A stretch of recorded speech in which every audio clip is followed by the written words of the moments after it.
Afinal, volatilidade é risco? Você viu essa celeuma aí no FinTwitch, volatilidade é risco, não é risco e tudo mais? Como é que a gente vai conversar sobre isso sem começar falando de desvio padrão? Vamos lá, começar do básico. Vamos trocar uma ideia. Chega mais.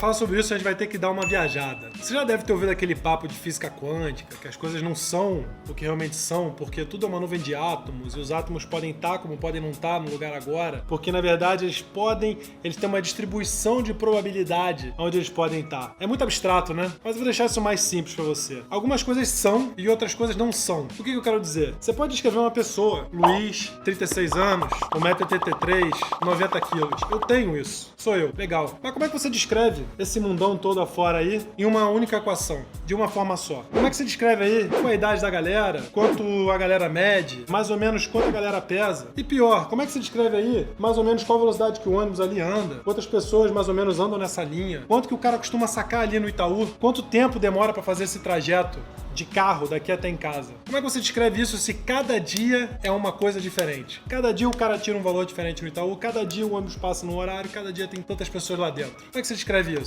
É aí que entra a estatística. E aí os dois conceitos mais básicos que tem: média e desvio padrão. A estatística serve para tentar descrever a vida de forma matemática. Esse é o objetivo. Isso aí tem implicações fortíssimas na indústria, linhas de produção, planejamento e várias outras coisas. É uma forma de você tentar descrever a natureza, o comportamento humano, o comportamento dos fundos e diversas outras coisas. O conceito mais elementar da estatística é a tal da média. Você deve lembrar lá das aulas de probabilidade estatística que você fez no colégio, que você tem duas médias, basicamente. A média populacional, que é a média que de fato é, e a média amostral, que é o seguinte: você pega um conjuntinho de dados, um conjunto de pessoas, um conjunto de ônibus, um conjunto de algumas coisas, e aí você tira essa média de forma a ela descrever a média da população. Esse é o primeiro conceito, é o conceito mais básico da estatística. Aí tem a primeira pegadinha. Por exemplo, qual é a média da altura do povo brasileiro? Para alguém descobrir a média populacional do povo brasileiro da altura, ia ter que pegar cada um dos 200 e lá vai pedrada milhões de brasileiros, perguntar a altura dele e fazer uma média simples de cada um. Só que isso é inviável, né? Óbvio, não dá para saber, não dá para perguntar um por um, até porque muita gente nem sabe quanto que mede, né? E outras pessoas já recolheram, então a gente não sabe. Agora, como é que você calcula essa média se você não pode entrevistar todo mundo? Você pega um conjunto de pessoas e aí você pega e vê a altura de cada uma delas e traça essa média. Só que aí começa a primeira pegadinha. Você não pode pegar duas pessoas. Se você pegar duas pessoas, eventualmente você vai pegar duas pessoas altas. Como é que ela vai descrever 200 e porrada milhões de brasileiros? Você também não pode pegar 50 mil pessoas do estado de São Paulo. De repente as pessoas de São Paulo são mais altas, comem mais, são mais gordas, sei lá. Para você calcular a média amostral e tentar aproximar ela da média populacional, você precisa de uma amostra que represente essa população. Então você precisa ir em cada estado e pegar proporcional a população de cada estado, de cada região, um conjuntinho de pessoas e tirar essa média. Isso é a mesma coisa que os institutos de pesquisa fazem para saber quem vai ser o próximo presidente, o próximo governador, Ibope, Datafolha. É exatamente isso. Quando você vê lá no jornal, fala: essa pesquisa entrevistou 2.580 pessoas. Aí você fala: pô, mas só isso representa o Brasil inteiro? Sim, representa. Essa é a graça da estatística, essa é a beleza da formulação matemática. Esse lance aí que eu comentei de pegar um pouquinho de cada lugar chama-se técnica de amostragem. Como você faz uma amostra para ela poder ser representativa da população. Só que isso aí não vai garantir que aquela média amostral que a gente está calculando, ela é fidedigna à média populacional. Como é que você vai saber então se essa média que você está calculando, a média da altura da galera, ela é um número razoável ou não? É aí que a gente precisa falar do desvio padrão. O desvio padrão nada mais é do que a variabilidade dos dados, daqueles dados que você está pegando. Então, só para dar um exemplo, se você tivesse 5 caras para tirar a média de uma altura, 5 caras é muito pouco, mas é só para ilustrar. Um deles tivesse 1,62, o outro tivesse 1,65, outro 1,64, outro 1,66, outro 1,58. Você saberia que a média está ali em torno de 1,62 e faz sentido, né? Ninguém é muito diferente disso. Agora, e se esses 5 caras tivessem 1,45, 2,10 m, 1,70, 1,58 e 1,93? Como é que você ia saber que aquela média ali realmente representa a população? Cada maluco tem uma altura? Aí que tá. Essa variabilidade dos dados é o tal do desvio padrão. Vamos sair um pouco do blá blá blá agora e olhar a conta. Vai ficar fácil de ver. Para simplificar, a gente vai falar de média aritmética, aquela média simples. Então, como é que eu calculo a média? Considerando que x1 é uma pessoa, x2 é outra pessoa, x3 é outra, x4 é outra, x5 é outra e por aí vai, infinito. A média é simplesmente o somatório de x e I representa esses numerozinhos, que vai de 1 até o número que eu quiser, vamos dizer 1 até 200, dividido por esse número, 200. Essa é a média simples da população, a média de qualquer coisa. Pode ser a média da altura, pode ser a média do tempo que o ônibus demora para fazer o trajeto, pode ser a média de passageiros que o ônibus carrega todos os dias às 6 horas da tarde, pode ser a média de saques que uma pessoa faz no Itaú todo dia. Essa é a média. Agora, como é que você calcula o desvio padrão? Desvio padrão é a variabilidade do dado. Então, cada dado tem a seguinte variabilidade. É o dado menos a média. Que surpresa, né? Pois é. Mas o desvio padrão, a fórmula matemática do desvio padrão é o somatório do quadrado dessas diferenças dividido pelo número de dados. Isso, na verdade, é a variância. O desvio padrão é a raiz disso aí. De forma que o desvio padrão sempre é positivo. Ele sempre é um número positivo. Não importa se o cara é mais alto, se o cara é mais baixo. O que importa é a variabilidade no valor absoluto ali, em módulo. E aí você soma elas todas ao quadrado, e aí depois você divide pelo número e você tira a raiz disso. Essa é a formuleta, a famosa formuleta do desvio padrão. Agora, se você trocar esse xi, que é a altura de cada pessoa, o tempo, blá, blá, blá, por retorno do fundo, você chega nas estatísticas usadas no mercado financeiro, as mais básicas, tá? Depois eu falo que tem outras aí mais avançadas. Então, qual que é o retorno médio do fundo? É essa formulinha da média, só que usando retorno em vez de altura. E o desvio padrão? A mesma coisa. Também é um retorno. É esse somatório do quadrado dos retornos divididos pelo número vezes a raiz. Só um detalhe, eu falei que é dividido pelo número, só que quando é amostral, o que a gente tá falando é por n-1. Tem essas gracinhas aí, se não viés, o estimador. Isso é papo para estatístico.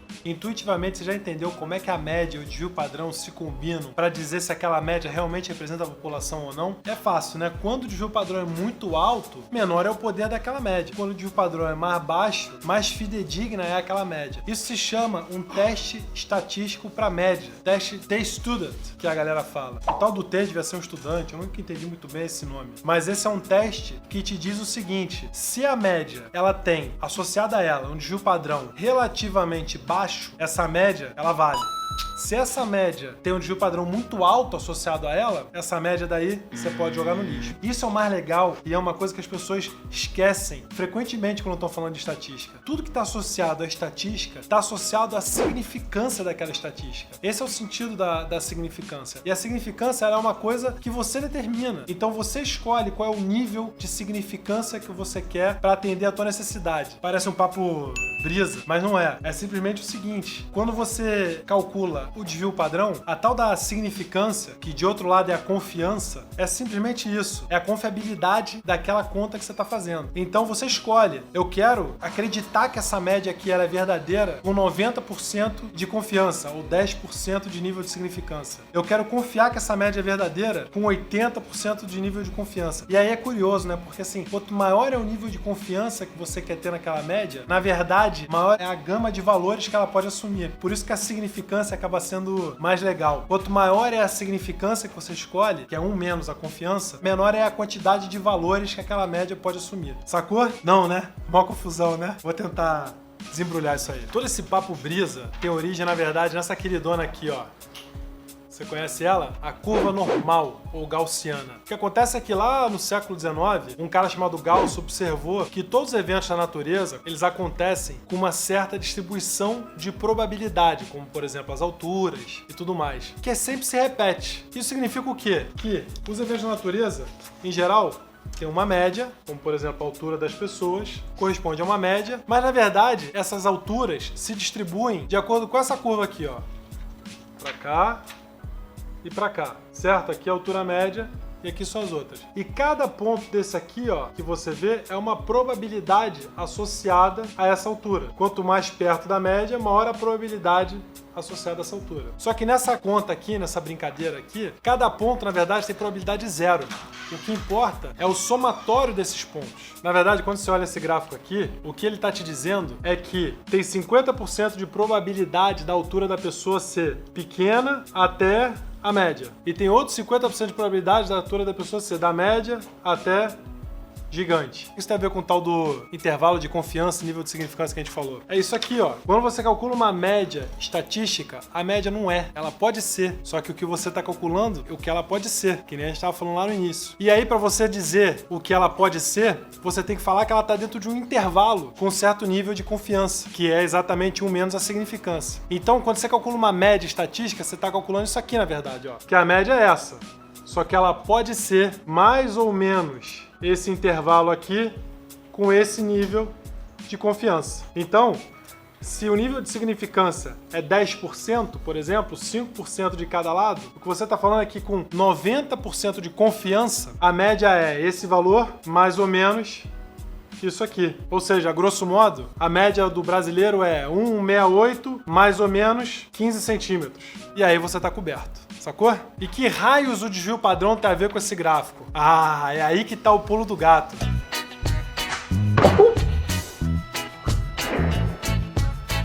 O desvio padrão, ele vai te dar a largura dessa curva aqui, ó. Então é aquilo que a gente estava conversando. Quanto maior é o desvio padrão, ou seja, quanto maior é a variabilidade dos dados, mais essa curva aqui, ela é aberta. Então maior vai ser o teu intervalo, que aquela média ali pode ser. Quanto menor o desvio padrão, mais fechado é essa curva. Então, a média vai ficar no intervalozinho menor. Sacou? Curtiu o vídeo? Deixa o seu like aí, inscreva no nosso canal e manda sua pergunta sobre essa parte básica da estatística aí que eu quero responder. Depois desse vídeo, a gente vai dar um pulo e aí vamos falar como é que a gente usa isso aqui para analisar os fundos de investimento. Aquele abraço!